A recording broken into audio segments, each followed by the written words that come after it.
El mar es un viejo narrador de historias, pero pocas tan fascinantes como la del capitán Henry Avery, un hombre que desafió el orden establecido y desapareció con el mayor botín de la piratería.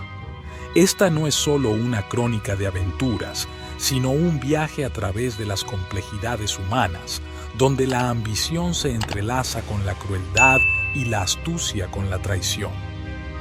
Para comprender plenamente esta epopeya, debemos remontarnos a finales del siglo XVII, cuando el mundo era un tablero de ajedrez donde imperios pugnaban por el dominio.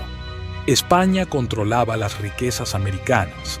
Inglaterra extendía su influencia a través de la Compañía de las Indias Orientales, y el poderoso imperio mogol gobernaba el subcontinente indio con su inconmensurable riqueza. En este escenario, los piratas eran considerados meras molestias, hasta que Henry Avery reescribió las reglas del juego. La infancia de Henry Avery permanece envuelta en misterio, pero los documentos históricos sugieren que nació alrededor de 1653 en el suroeste de Inglaterra. Lo que sí sabemos con certeza es que para 1690 ya era un experimentado marino mercante que había navegado las rutas más peligrosas del Atlántico. Sus primeros años en el mar estuvieron marcados por la crudeza del comercio de esclavos. En 1689 servía como primer oficial en el Albion, un barco negrero que recorría la ruta entre África Occidental y las plantaciones del Caribe. Fue durante estos viajes que Avery desarrolló su profundo conocimiento de las costas africanas y su desprecio por la autoridad, al presenciar cómo los capitanes engañaban sistemáticamente a sus tripulaciones. El momento crucial llegó en 1693, cuando Avery fue contratado como primer oficial del Charles II, un navío supuestamente destinado a combatir la piratería en el Caribe español. La realidad era muy diferente. El barco permaneció anclado durante meses en La Coruña, mientras la tripulación se consumía de hambre y el capitán Charles Gibson malgastaba los fondos en alcohol y placeres. La noche del 7 de mayo de 1694 quedó grabada en la memoria de los supervivientes como el momento en que Henry Avery se transformó de oficial frustrado en leyenda viviente. Reunió a los 86 hombres más descontentos en la bodega del barco, donde presentó su caso con una elocuencia sorprendente. «Mirad a vuestro alrededor», dijo, señalando las ratas que correteaban entre los barriles vacíos. «Mientras nosotros nos alimentamos de galletas podridas, los señores de Londres beben vino francés con el dinero de nuestro sudor. ¿Cuánto más vamos a tolerar esta injusticia?». El motín fue rápido y brutal. Gibson, despertado por los gritos, intentó resistirse blandiendo su espada ceremonial, pero fue rápidamente reducido por 3 marineros. Avery, mostrando un primer destello de esa clemencia que luego sería su sello personal, decidió no ejecutar al capitán caído. En su lugar, lo abandonó junto a 16 leales en un bote a la deriva, con provisiones suficientes para alcanzar la costa. Al amanecer, mientras el sol teñía de oro las olas, Avery ordenó quemar todos los documentos y cartas de navegación. «De hoy en adelante», anunció mientras las velas se hinchaban con la brisa matutina, «este barco se llamará Fancy, y nuestra única ley será la que escribamos con pólvora y acero». El primer acto de Avery como capitán fue radical. Ordenó desmantelar parte de la cubierta superior para aligerar el casco. Esta modificación, aparentemente simple, convertiría al Fancy en el barco más rápido de su época, una ventaja que resultaría decisiva en los años venideros. El primer año de su travesía pirata fue una magistral lección de estrategia naval. Avery no era el típico bucanero borracho que atacaba sin pensar. Cada movimiento suyo estaba calculado con precisión matemática.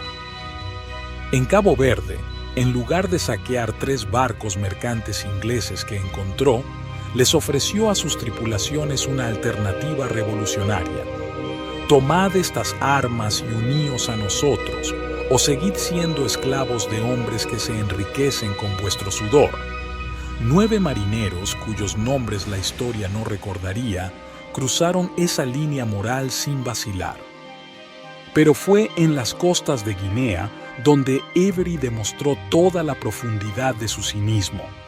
En el mismo lugar donde años atrás había comerciado con seres humanos como si fueran sacos de grano, regresó con una venganza poética.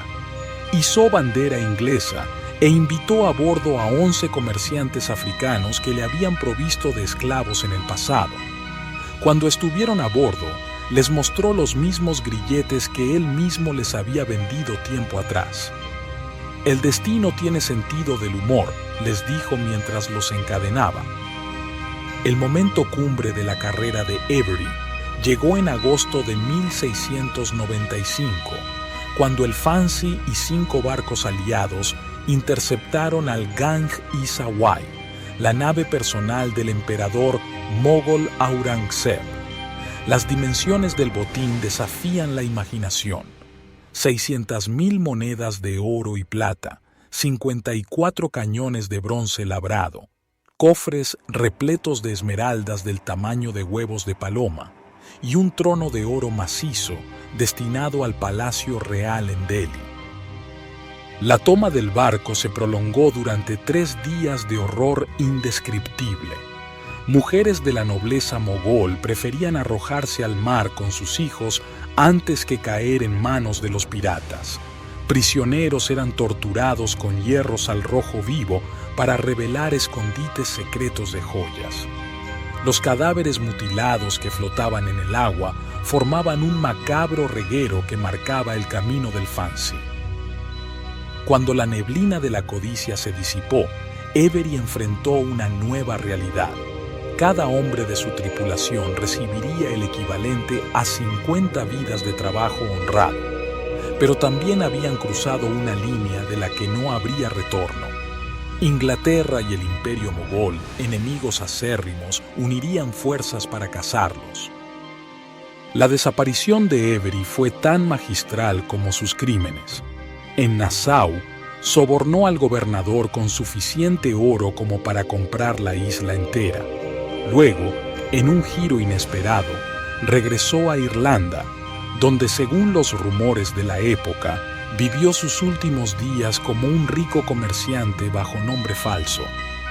Los últimos miembros de su tripulación fueron capturados en Londres en 1696.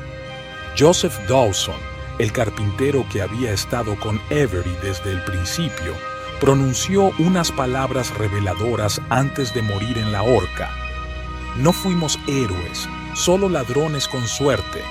Nuestro verdadero castigo no es esta soga, sino saber que el oro que tocamos nos pudrió el alma mucho antes de que el verdugo pudiera pudrir nuestros cuerpos. El mar, testigo mudo de sus crímenes, nunca reveló el destino final de Henry Avery. 3 siglos después, cazadores de tesoros siguen buscando su botín perdido en lugares tan dispares como las Bahamas y los acantilados de Irlanda. Pero quizás el verdadero secreto no sea dónde escondió su oro, sino cómo un hombre común logró burlar a 2 imperios y escribir su nombre en la historia con letras de sangre y sal. La historia de Avery nos plantea preguntas incómodas sobre la naturaleza humana. ¿Fue un villano despiadado o un hombre que simplemente jugó el juego mejor que sus contemporáneos? ¿Era un rebelde contra un sistema corrupto o el producto más acabado de ese mismo sistema? Las respuestas, como el propio Avery, parecen haberse perdido en la niebla del tiempo. Y así, aventureros, concluye la increíble historia de Henry Avery, el pirata que desafió al mundo y desapareció sin dejar rastro. Si disfrutaron este viaje por los mares de la historia, no olviden dejar su like, suscribirse y activar la campanita para no perderse nuestras próximas historias. Gracias por vernos.